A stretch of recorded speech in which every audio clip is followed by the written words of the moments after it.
wo DBS roofing sheet sanso Eileen Madake ena fe yes Susie Heba omode Wamo the CB men CB women capsules no aba na eboye chidom na ene ye di nkomo de afa winning eho se akora no utimi nyame ya adom utimi ye exclusive no de ma no se no fonsuo no nko a wama no hwe anka ho a wanya ni 6 months no enuane ben na wo se de ma no na de hin na eni kwan sa hyase no ano wo de be ma no nti ho nkomo ne ye die na wani tua so se wo ho a yenya topics ni se nu a ye ne adofo no mu bi so edi nkomo yani Regina kwedi nkomo anya bia Regina timi ye exclusive no edema ye ba Adom na yasan enya yankasa ye mame ohene yire awodan so a anase ye gifty auntie ono so wawo afa no ho afa ne ba no ye exclusive edema no nti enkotie documentary e fa ye mpanifo emienu yi eho emra na ye ba Yankasa ya mame Selma upon Adomako Senior Nursing Officer Awoo Kolebu Teaching Hospital pediatric famanu boko de pediatrician or department or fachem say na me brugu so nyesa na meti enti enkotie documentary ni emra ye bape ye shase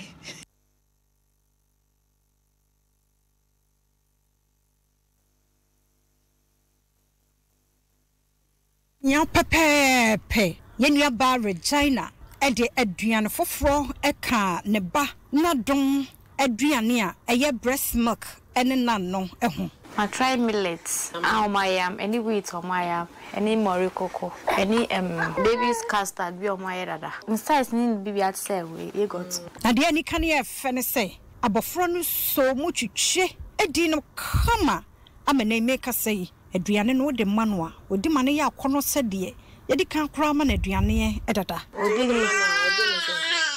odini ni na bi odini fine Mario calling pon the odi part and my pulse millet ni wheat no eno ontan no say Mario coconut me no ni bo way back kwala bo kese way back for money Mario coconut anapa me man no for this be one na mama no custard na wo nyoma ye dada no eno na enhyeda me no enti mi sama no for ni sa to be 6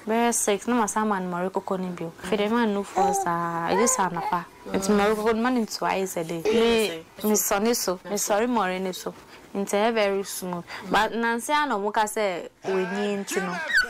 ebe yan kama mi sonne so be bia ehunu dos more no hono enti still mi sonne so na first day now the man no or react say first day the man no me we na say all the good feeding bottle man okay me ya me the good flax kitwa nim ba ni am the man instantly me the good bone na me dey see nsuo enti dey atwe na system say say man feeding bottle po so be no mu see am bre papa this am forcing sa area na num ansa na obe no ba ono pa hu say feeding bom be na num jida so be introduce yem penifo dia say be Adom pay and say penifo dia na be aden I never be me man be but say any nana kita no di dia o man bi odi o man aduane bi odi o man dok no odi entu odi but nanse am ye muni man man wendi ent me nya bio but na ese me ye na I like as time goes on already and me once me nya bio wa be say bi mama this say no odi aduane fofo ka oni pupu ti say say ni pupu o pupu a what is o ho say emu ye di and our pupun na obe say want like anya sign be pupu ria obe ti cent first no cent abim first in there this me am because it's an diaper na me hu say as say pupu a obe ufa na obe ti cent ni say say I get weight every month we acquire 5 pounds abet cow say our 8 kilos I call when I say me koto nentwie dompe no denden na me fa nye laisu na me fa me ko kakra bi pengum na me nsesa ma ne no me nye na me say onum laisu na next time ya me to bayere na me twetwe ngum eye mmra na me di ama no just even ufi crank di an na ba we no way for nature no omo chia mo se me man benku me nya wona mo se me nya mo ni madri ni ma no me man Also, I want to say, I tried any beer. I'm a conscious and me man. So, bedding quite there, me man. Now, no cocoon cannot be a Jania, so be soon. Open be man. Oh, now, no, who knew how color.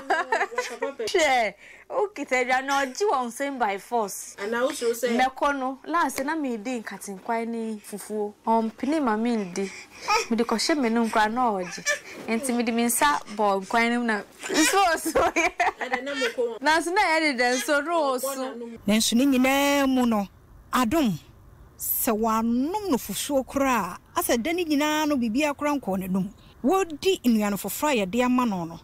No fufuo no so. When you jano hokra. There's no numpa. Old business of pay for no. Hey, child running for me, so did name for the no for me. The tradition no crano, you know, for so no theatre, no, you know. Namit yoka na mi yinas and the man na me the lake a cra. No, tia no, eh, ben. Money fruits. Money fruit.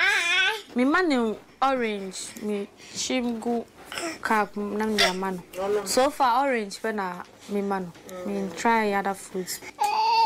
But me man banana so enu okitana atofe mukitana. Into sheda di banana more say orange no. Nanie oba tania ono wanfa bibi kra anka nofusuo no ho. Nemom nofusuo nko an ode ama ne ba no a bosumi nsia na oguso de ema no no sai netie. Ohene yire Gifty auntie, and so Nyinsen, Abedjoko, Ekasai. Your family or Henry Gifty auntie.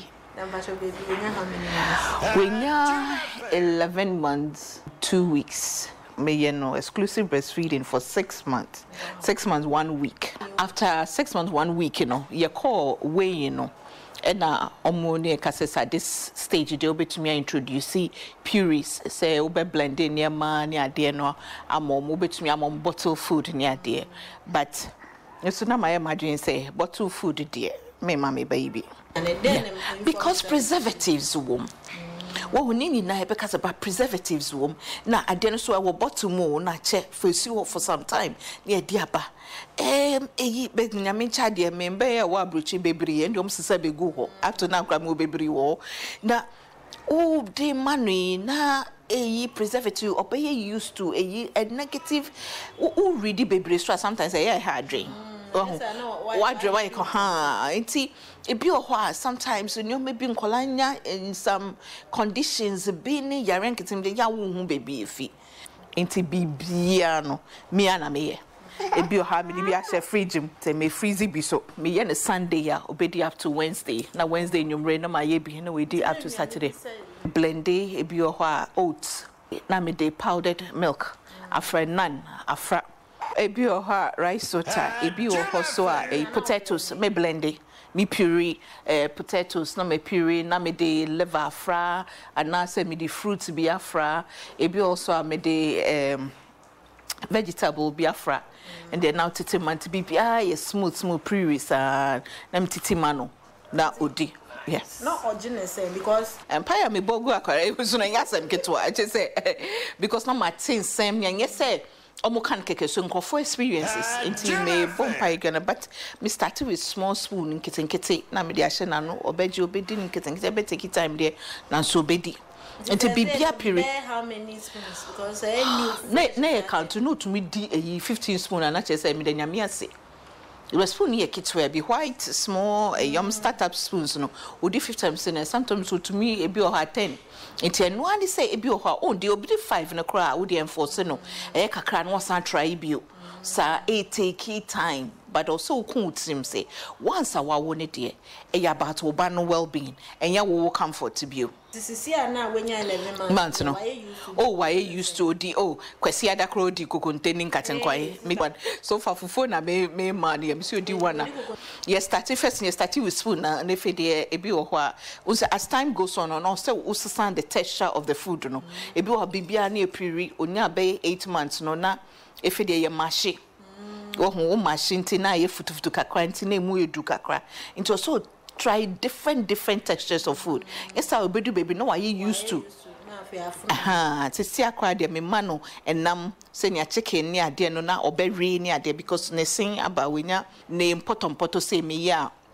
tisi me mane enye fiko kra me mane didem lambs kakra wom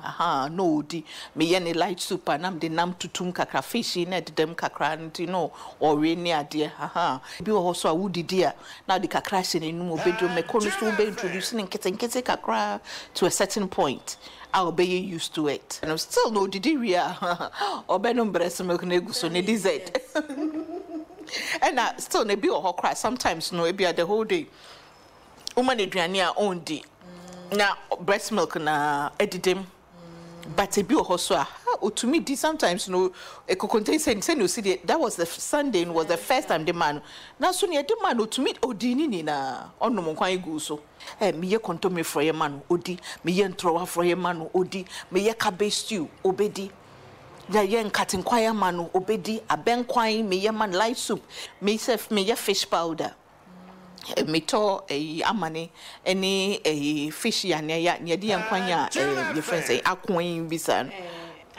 adwene na meji na mia nkasa na blended me the fish powder me nkoto ne ye wodrom ne bi me de aye ntimi ye aduane bia na me de kakra egum me ye nkwan ya ebi wom me ye ne nkruma efro ya na nkruma nkwan ya na me de your friend say fish powder ebi go bia me de my blended cauliflower kakra fe na me de liver kakra fe odi obedi benkun obedi gari kra na no me mani bi odi no nti nenu an say ube mia weni ohu na nkaka edindie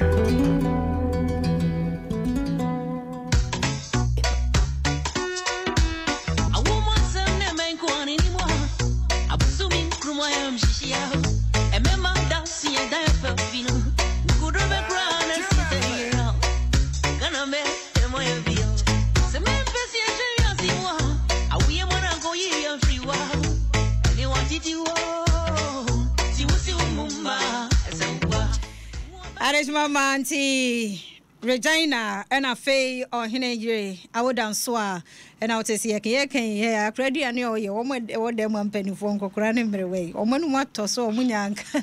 No, we are hinkai. More Munyang Manasa, eh? Exclusive Nadia, yeah. Why, yo, that ye say, ya, Timabna, Yamboa moi, I'm 5 fronua. Munya exclusive, eh? Shana one could live be antem.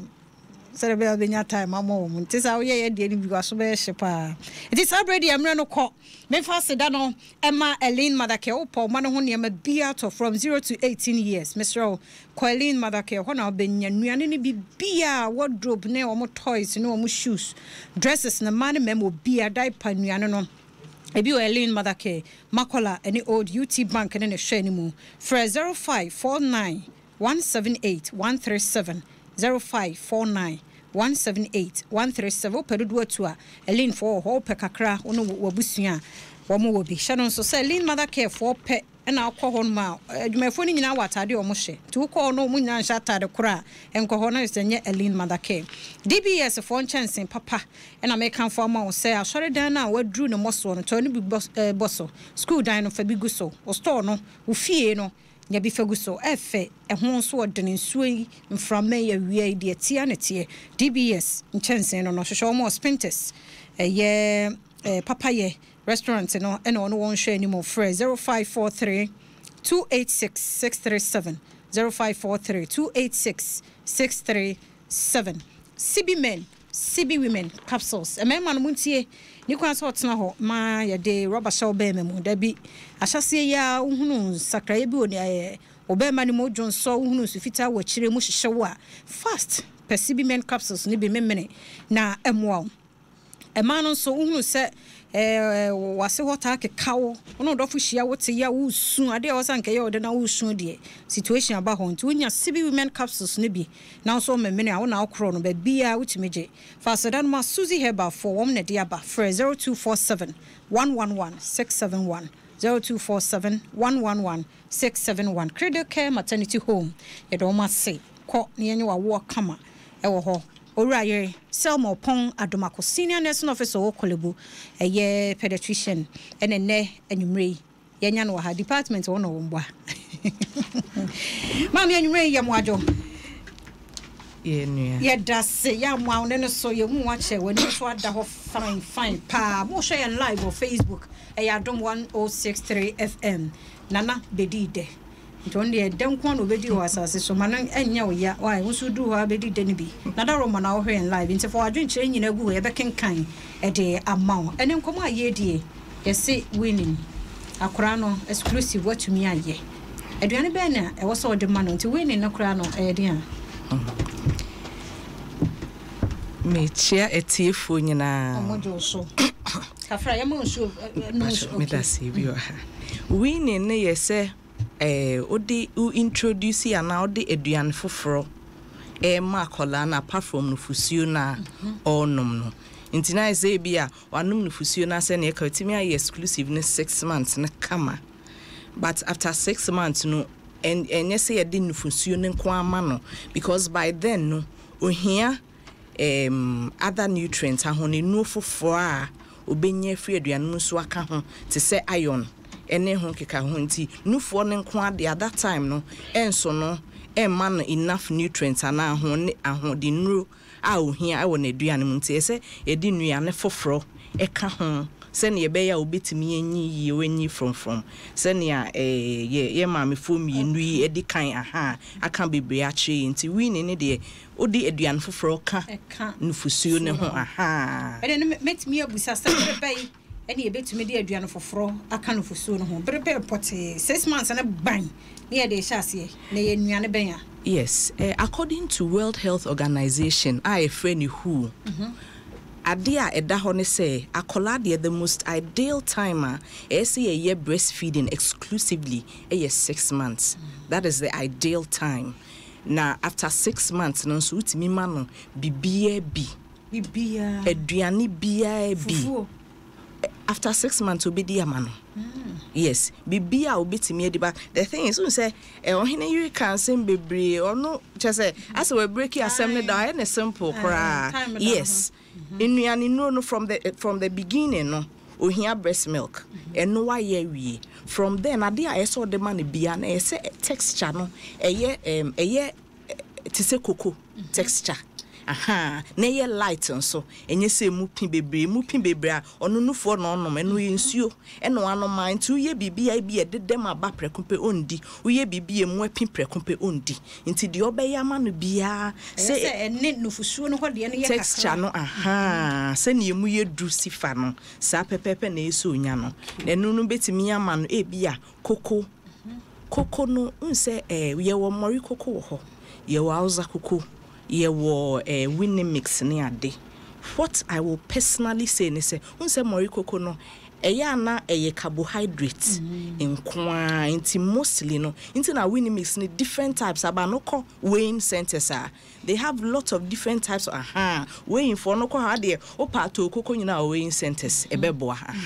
because no ye de niema bebre afra in the right quantities ebi mu ye bi but quantities no and shed down a some time ago me toy as en kate nkwa na de ye but ye woniema proportions and ye so susu no ye ebi mo hokra man ka so musua no ma ye oto wade ano aye but uko we nsu bia onim ye uko we nsu a ebetimi ama no aye in the right quantities no bibia e pepepe awetimi de ahya se wo de ma ye sa bibia pepepe no wo hwe a wo se me ye mfa mori koko minka sema ye mfa wo de to you because and the carbon ko an nti e bia opa but sa bibi no a ye de keka ho a se bia Tom Brown but Tom Brown no wo we wo kire ye di na ja ya hwefo a wo kire benche ye obo a we nkronko obi da na so betimi ayi wo fia yes ebi wo ha yesusu ne se e bia ofa a brew cup baako a brew cup e9 betimi afa beans cup baako measurement ni bi no beans cup baako ena ebi a enkate enso kakra ena ebi mo so fa fish powder but fish powder ya me prefer say enka froye ana nkwan ho ana ebi a waye awi no now the kakra petiso but usually because eno o the milk ebegumo no inti kai fish powder no ko froye ne nkwan mu a eno ye better inti uko weighing sentence so mesusu ne saa na mayam esiho wa person ya 1:4 saa na ye no ebro 4 beans baako and maybe an katie baako o blend in the you get the right proportions na wait me the aye amano but all kinds of fish and you can see the fry go be at the muck begum na se ko basa we ono mori and all fish powder and all do no fra and then without mucka and also yeah fish no it's on its own and no your protein and now we need to carbohydrate. It's not a bad idea. But sometimes you want to get opese akolano enya taste bi say bi anopeduane no say na ekono ewieduane say na ekono inti anopa osori na bia if you want to vary it fa opese osesem kakra fine ubetimi de no so afa enya bad idea but say fish bi wo ha ya na echi enya kakra inti ya no ano ehwam ede wo ho udi obi wo ha akola bi wo ha de mana ondi ade say bi ado milk kakra ene wo sugar kakra bi ana bibi kakra ka ho ansa no bi di batesron akola bi ane de o de mana nti ene yenhwe anopa akora afe no wo be hye aduane ase o modidie na etise anopa aduane be na oni awiade no nso na nwumre no nso mmeka se obi ane ne fie e bia me fie anopa me sori a me num tea nti e bia me bakoko no me ya ama no ana wini mixi ana e bia cereal ana e bibi but obi nso wa ha ne fie na anopa fufuo timtim inti bebia ne min tena hanka se anopa ma obakoko enye obi ana no kodi koko ni fie but mostly no enkola de mostly enkola sana ye show mase inti ti se koko se ne American from the beginning from 6 to maybe 7 months ho kono de obema ne bibia texture no emoduning ye too much sin breast nufusuo no inti koko ebia cereal winnie mix nesa piwi na wo we no but piwis no make up piwis enye se bia contain emudi a yeton ewe ohene ye kan bebe no kan manage ho pa because sister ehor no eno kra eboka ebebo ka bebre yakotokonkomu no ebebo ka bebre na preservative nso de ende ebi wom na uye wo fie a enuane a edi wo fie yi kontomre yi kokonte yi nkatenkwan ne ade ahone nu wom bebre nti aden na unim se no anso bi ne de apiwi obi de vegetable bi ayaye eno ye carrot na potatoes na emese some other vegetables make so carrot okrom ha sei spring onion so krom ha sei cabbage okrom ha sei inti aden na mo o blend kakra na de ahye freezer mu o blend na de esi ho into tete ya na de afra say bia wa blend o potatoes kakra o bayre kakra ana wa ye ompoto esi ho enwume o ma no poto ene o tena wi na bi ade ama no ehye freezer mu into ti ya no atode o de be ma no no wedi inti sa niema na ya ye toto ne de obi beka say bi adaje nim but sister adaje no enkola ni nti ne ebre nti e be say adaje na esika na de ato amo medi na wakonya ya de hospital aye bibi foforo ho na ya na mpese mechanic se but nuane aye di no eno bi de enya adaje ne ye ya wine no ya botre pentem enwini akola o pentem a obetimi agya na hye obi nsa at the end of the day o feel say wo to ade ya ma obapa but na che say wanya botre nya adaje ama no nti aduane kra undi nti winning die so o dedicate o ye wadwen say na ekono say na meye no Nyinsen ni Awoo obewo afa ho afa no ba e na wotie no Adom 106.3 FM Shannon song say o share live on Facebook 106.3 FM faseda no CB men CB women capsules and DBS roofing sheet Elin Madake yankwajo nkrato emra Mr. and Mrs. The mama praise the Lord. Hey, Pastor. Hallelujah. The church said them who sit them here. Then we are beyond what we call according to our future. Hey, Pastor. If we say me kunu fa me do CB men's capsules. Na me so me no ma de CB women's capsules. What you know? Any job be free pa. Praise God, praise God. CB men's capsules. Abesa me mpemu me ye. Eno me ju so mu yale. Eno oba no so na wo kika na wo fom no. Eno na yase a aya na ya ne ya na fichi crop mu no Sibi women's capsules abeyi ni nyina free so Maya kamesi mi da demunti me rapon ya na obefie nka me nkwan Sibi men and women capsules Susie Herbal Center Ghana man madam say apefo abata wo mo manufo ne mofra woni mfie dumienu nka ho our pharmacies chemical herbal shops nyina mu etufo frɛ Susie Herbal Center 0247 11 16 71 after 0246 57 87 50 Sibi men and women capsules Ubadu so feel hey you also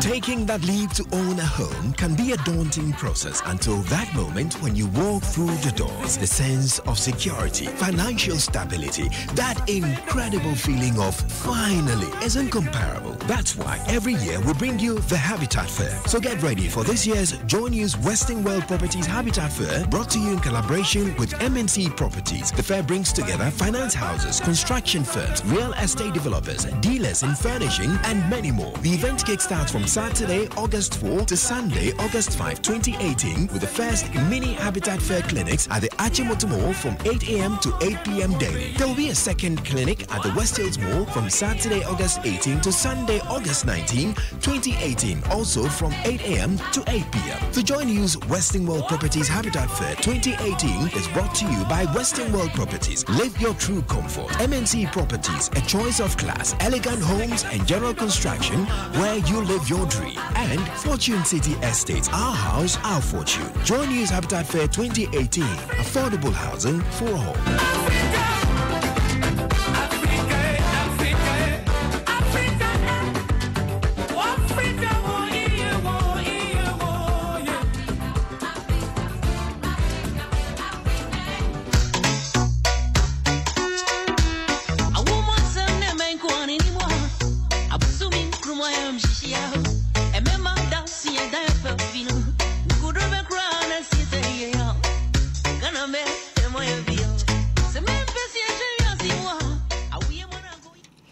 Yamwajodo Badom 106.3 FM Utie yen sesie wo Cape 93.3 yada se kwaswa tie OFM 107.7 wo Boase yada munyina se sawonso wanya kwan na utie yen munhwe yen live wo Facebook wadwen kire no yebeken kan de ama na yedi nkomo waye wama oba no nufusuo no a wanya abosumi nsia ne nuane be na wasa wo de ma no ye ne mame Selma Opon Adomako and a din come over. Be a din common a drono. A muye pa, na pepe be sorry, Catholic Judy, yet a betwaso. A more baby.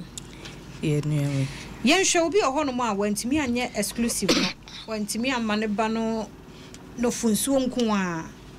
or no, sir, and will be on my yeno. A bat winning in Yanenoa, to say, or need your year and your wine in ano. International sasa nipa no bisa se tam ben na o share winning na ase aha obi o ha e bia 3 months na eso okwa adwuma ye be fra ka che ne se nufusuo ne ye de man ba na enso no ano no abeka se ofifie kra onye obi a enhwe no fa ma na obema explanation bi ntia o twa nufo no inti from that time up to 6 months die say nufusuo no ne ma ewo mu no eye pepe for kolam up to 6 months inti from time a ubetwa obe she adwuma se ana bibi ama se bi anufusuo no ontimi nya up to 6 months no from that time up to the 6 months no it will be advisable say obema milk formula for that period up to the 6 months and sana wa sheduane ase but I won't say bi mo ha otimi hye dokom potoya ase 2 months 3 months no ahye dokom potoya ase sa ne ma nyina ya na enye pepepe sa nti na wo say bi ma ye formula omtimi tro ho say closer to breast milk closer to nature ya edini bebre inti eno no utimi you see eno till the 6 months then after the 6 months no start ya mane because eno so no oma ye ne say ebeyese but the ideal thing ne die kan fusio no nothing compares to ebia ne se fusio no so ntimi fa bibia antoto ho enti padia wo chere insesi ane se so ntimi anya exclusive no a eno nkyere say command dokuna ya hono command banku ne yi nemum eno so no milk ni bi formulas ni bi na also the man because dey ben no fuso ne kakra sisana wo chire kopem busumi nsia no after busumi nsia no then you introduce na ade ba kwa mpesa me kan se mesre no funsuo no eye nsuo bebre into man no funsuo a memme nsuo nka obi se na kola ni didi onum nsuo enam se ade a wode ma na wo ha ya nsuo nko a esuso yi nsuo be na asede oda wahwie milk egu ade ma ade nsuo afra no no wase no wa dilute no wa fremu inti eno no chese dodo na ese onum ebia da bia ese onum bottle we ba ko ha da bia obenum be se na ade nsuo sei ama nanom na hye nefu omso omsusa omu didi bebre inti uma ne nsuo no so hye nefu no na e replace milk na e yesen ka de ma no inti pacho nsuo de njai kan ho ba ma me musa se no fo no e mienu ba ko ye nsuo no ba ko ye aduane me pacho da bi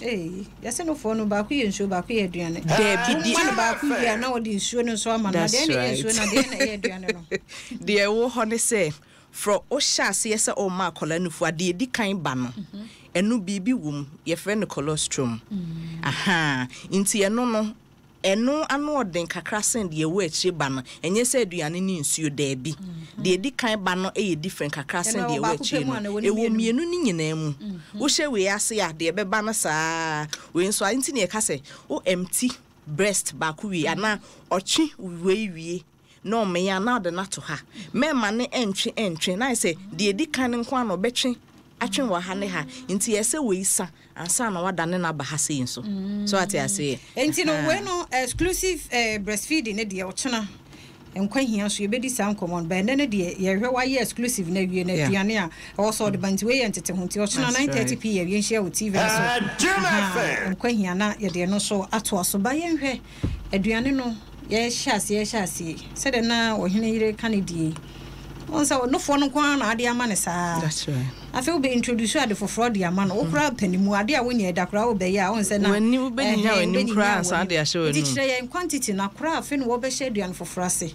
oheye de ono wutimu so wa sheda ko hu school no no onya ho abotre pa wo hu se 5 no be no ma wo de ye managing the 5 no ba se de wo kan hia time woni adaje a wontimi show ba ne sa ti say na aduane yemfa mo say na hu se oh at least o this say hu se eye wo de kakran na no so awese say na wo se ye to so mo nuane no okay de wo ho ne say unsa akola no se ne ken afi na udi bibi foforo ehye nase omo wo mo ntire nkitenkite ne nchense nkitenkite bi wo ho a eno sa na ye de be hya na se o ba be ma na aduane so enye se nufo no twa no prekumpe o da bi nufo no wo ho ene no so o de ye den ebe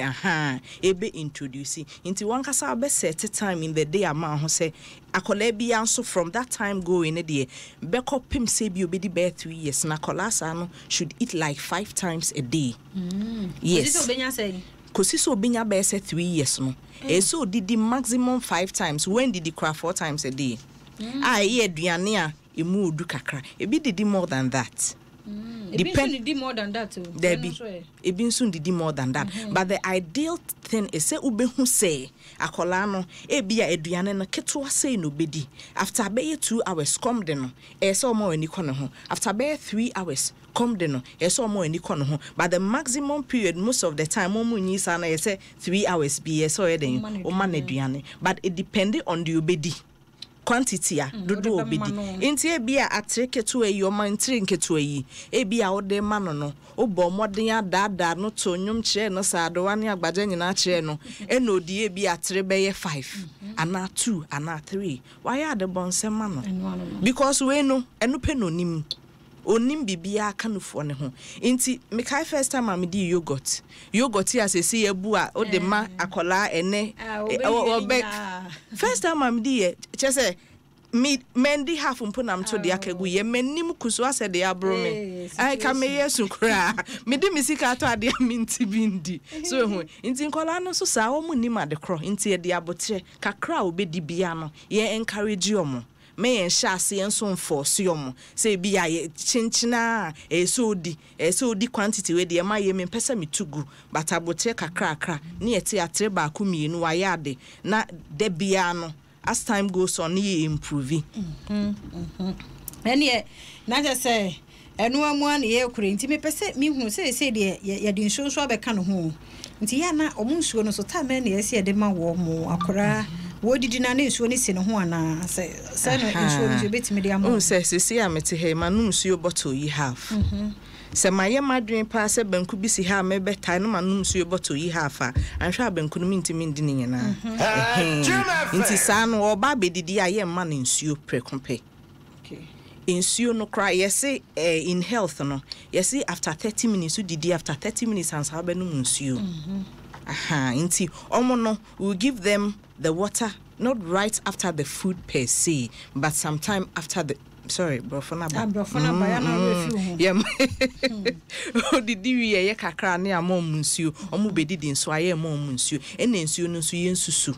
obi wa ho se me ba ne pensuo pa but e bi a time o man nsuo na bi akom ne de no nti ade ba ko a meka about winning no eyese uhu time interval o de man aduane a o me exactly o de man aduane a o me because me say me a trained health with me a nurse nti with your babies e woni ku any your babies unit no the air is every 3 hours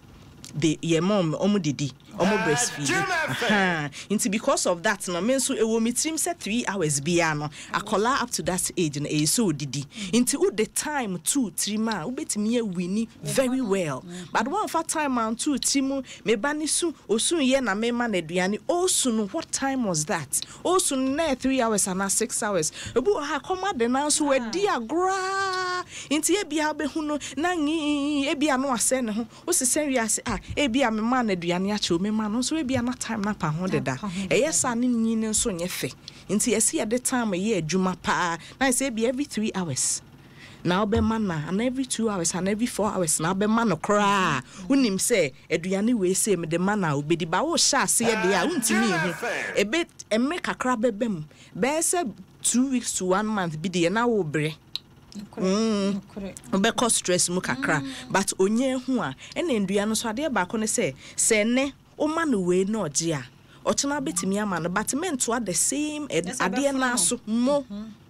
da bia wudi mu afunu bi se me de fufu onfuru me da mo e bia wo de wanyi taste bat ne no ana epe but akola wo hye na se apese onhu nutrient e wo ndua ne mo nya ne nyina bi ne de e se osese mutem bia na wo de ama no adofon komo no aye de papa penche e be bia yem phone lines no e de ama ba mami musa we nso we mo ka kire ye de se aduan foforo bia kan breast milk no ho a also fruit and so butter home. Fruit be ni mfama. Esi fruit ni bi o hodo ma kura no ba wi no fo ano ama ba wi na. Why steady an kan ni nua bro benom ni ade no kura fruit be na o se de ma omo. Fruit ni de. Kameka se ni nyina ye. But unse anka say acid wo mu bebre nti most of the time they be advice say obefrɛ mu di nsuo kakra ebefrɛ mu. Pineapple nso kakra wo mu. Na oni say bi mo hokra na ono panimu no kra odi pineapple na ase ne sia fem odi ekutu ya na ase ne sia fem nti ni nyina no ye be frem kakra watermelon so wo ho obetimi ya blend mango so obetimi ya blend kwedu obetimi ya blend ya na twitwa na watermelon no so ye mfa man between wa man aduane ensuo so wo ho de be ma no fruit no so eno abrofu mu ne be ka se snack in between meals say bi a wedidi awie e bi odidi wie after 1.5 hours on die and maybe after 1 hour on die ubetimi aman and maybe a when didi yi mpo a utimi ka se o e bia we no e bia odi be 5 spoons pe nti me hwe me fa fruit yi nso emra se eno so obe den obegea nti eno de anytime in between meals and I just say time a we didi awie answer na the next meal beba not just before the next meal o man say bia udi kwadu be nsia na ofufu osi ho a untimi ndi nti in between enheda anye se ebebe aduane ne ho bebre okay akosia krama ejeyi o hwe na so was start adwuma na oma ne ba no optimal any breast milk na sisi an ode porridge bi aka 20 weeks now ne ba no na okay Osene ba nya 20 weeks. So I started adwuma to wa man optimal any breast milk no de kan ho 20 weeks now. And I see our day porridge kakra. And so aka ho was I man optimal no so kan to be say you okay na na obenya 6 months na next month intika onye ne milk no come on fa porridge nka ho there be onye ne milk no na then ofri adwuma ba then she should breastfeed as much as to me nti ofri adwuma ba na I say answer na akola no beda no be breastfeed ya o dance one ajo o ma no breast milk na okay nti san worker say untumi nya exclusive no kwa de no mpode enfa duane bia different bia nka ho se bia milk na de no all the same lane mo ba just what wafa ho kakra atwafa ho ti Nyinsen ni Awoo ye bia phone lines no 0302 216561 0302 216561 na bibia kire wadwemi nya musaya na odiaba mamenes be yi ano kama enso ede amount obi anya maye won sem kra bi wo ho a omo ya allergic to nyama bi milk no ni ade ti ebe ne dey na wo kasa especially when ti anya exclusive na ebe dey na kra wabam kam say o de enuan foforo bem no o de ba ne kakran nti bibia obema akola bia say o ma wani e wo ho say obe react in any way no ama doctor ehu sesei na ekoso okay obi aba ho no so yemfa no ode mo adwo do ba Nyinsen ni Awoo so di ni ba bia free yemfi free sukura yo mami enti o amepacho me wadam phobia onu so ye exclusive lady ba after exclusive no ediane no de ma akola ni ndi up to now akola ni ndi no for no so a onnom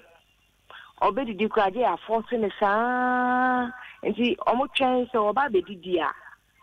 oba bedware a ede no ko bath house na ya amaleduane no wo ho ye force ne amaleduane na asa ye dware akwala no na mpese mbusa ba mena ese ne so ye den yo mpatwe be yi ano ede amaw na wabusa wofo no muso no mu didi de ubo wo muso mu nidi o ofra ho man so mo fan che pa but ebi wo ho no ma mamenes we de Mrs. Adom ako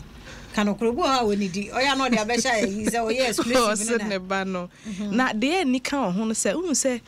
o breastfeed akola na kopem se ebia obekọ adwuma o start adwuma akola from the asase no on pe aduane but okọ no obe so hu se bibia ni ho when dia ono ana no be che no no asase edi nti sa particular akola de bia ne maami ofie ana ana okọ adwuma bi de bia ofie dia sa particular akola no obe prese de bia no fo na no beje ade se bi obi foforo na hwen eno kra na be ye den kakra ofoforo so aba homa no so do ye mo adwo do ba Nyinsen ni Awoo so di ne be bia free himfi e ba che family Lucy Lu yentio Beta cho mawu 2 weeks ye operation na so mo ma ye koto milk ni bi ma no enti me bes ye no me ye ni kitwe pina me mana no pa na mama na no funcio ne sa koten 5:30 na ma ye milk ni kitwe bia ma me free se ko na wa no ma no funa ma de chimpa tre ana Lucy na me pacho say what the emergency in the ma we na so afa no work up we le pacho tanya onum milk ne wo honom no onum no 3 days or 4 days on na me fi say bia milk ni si wonom na e me ya nkete de manansa jaza Lucy un paso si kan be kwa agro un paso boka ho e be ya no ama but o de me advice ni say o de ja ye si ja ye ho no de emergency na kom de akura no de no so no fuso ne man ye de man ne pa nanum ti ho na ja ti ja na fa no fuso no nko ama no why de aka ne de nya ye ka opa wa digu yem na later on twe na fa che why ida so be dia na o de be che mesre wa exclusive ni hu hia pa why yeah that's papa for front so kafra ahoma no ate continue mame ansa na obi be bakra yan hwe bi mo so for so mo ba te say first calling yeah won say nkran bi o wa nya mia ni mu ni oba ni dia din o ai den dia den pa na force no force na tram na choki no na asem ko ba hwan na ye bi asida o me hu bi da yes me hu bebre ye be ba ho front so abaso odo ye mo adwo do ba Nyinsen ni Awoo so di ni be bi afre yemfi. Hello, good evening. Aso no ya jo so din o free he. Me pacho ya friend Flora. Me ni tell man na ye adwuma. Hey, Sister Flo. Maybe only just a contribution. Yo, that's so afraid of me. Yentie we mame. Me pacho breast milk no. Colostrum no. For just the first 3 days of life after the child is born. So afterwards, after the first 3 to 4 days, there's no colostrum. What the fore and hind milk? The fore milk no. Containing mostly water. Hind milk no na nutrients here gianina and casawu. Anything I advise mothers to say. So almost breastfeed ya. Almost make sure say. Almost empty one breast. And sana almost change over to the next breast. So if money breastfeed just the one breast for just a short time. Now we transfer the baby to the other breast. Mostly you are just giving just water. Yo dog any of that na is a question na me busa ya no na abedo se no phone ya waduane no any nsuo no dog ya da se papa one day once you be from no so aba ha Beto me da se yo ya da se so afre nti no na ne ora Europe on adoma ko se obi eti no da se pa so owo from so aba homa no so yemfa no na afi yemfa onye last caller na yenwie odo yemo ajodo oba Nyinsen ya wo so din be be afre yemfi hello mami ya jo so wo free here nwumre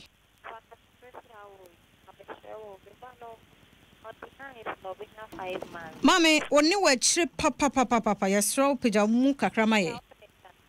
Debi o voice ni nye kura. How do you manage ne sa?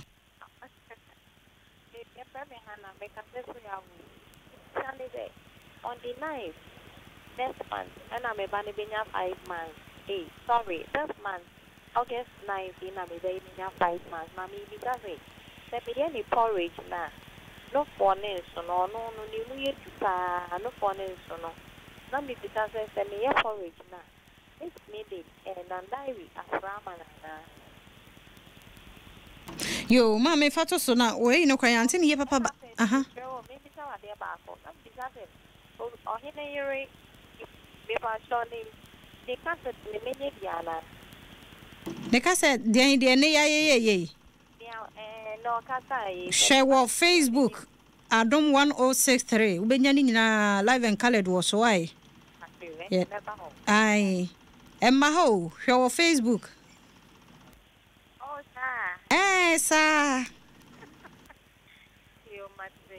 ya da se papa ya de course no asi ha se em so from so de ne dia ba wo Facebook Nancy Jabaki abebio na ni baby ne 6 months now na was started with solid na porridge no the man is it advisable so the milk na nido ebe ka porridge no ho milk ne de on fan kola de ni bi because ansa na kola no benya 1 year na nyese ye man mpanifo milk inti milk ne de on fan kola so ye wo milk up to be 3 years milk ne bi kosi be 3 years inti so betimi a enyu si ye no en kola milk that's right okay mama emre no asoa ne santi wo de fa wo futuo advice edema mothers eba exclusive no ene waye wi aduane wo so die no emfasode ye wo so exclusive ne de mesi bibia ni ho ade toto exclusive hu ebe yi o de nyame abono eye pepepe asem bia eni hu na utimi bomodin na wiye wia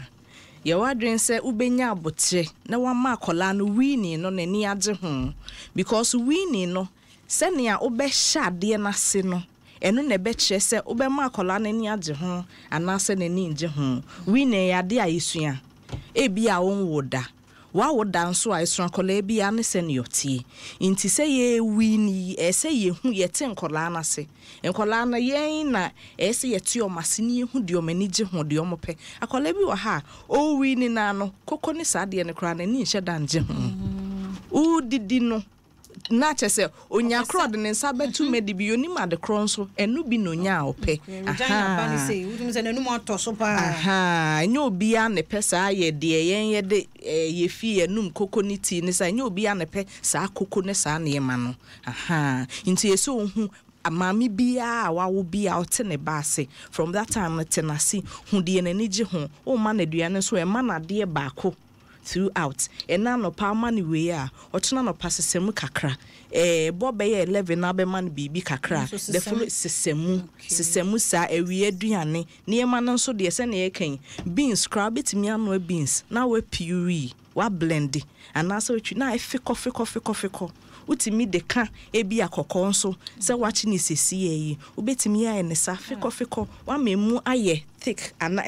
thick kakra emu epin kakra de ba light dafa ubetimi asesa ama no wa wo me ne kakra ajo watete ama no kontomri eno nso ye twi ne saa na onu yi no a blend empanifo de say ye dedem but utimi twi mane ye oni blend atimi twi mane ye odo fish powder kakra ka ho tomatoes kakra afi no be start e akola o ne meko quantity ne meko no pa me fa bin to move from the beginning ansa enchin kran so de ya na advice say enchin ansa na kola no benya ebi a one no my enhyada emmo enchin ansa na because me aduane a me di enchin wo mu but akola no ntimi ndi menchin a me di no me meko a me di ontimi ndi nti ese ni nyina no meko de enyi fi mu for some time enchin meko kakra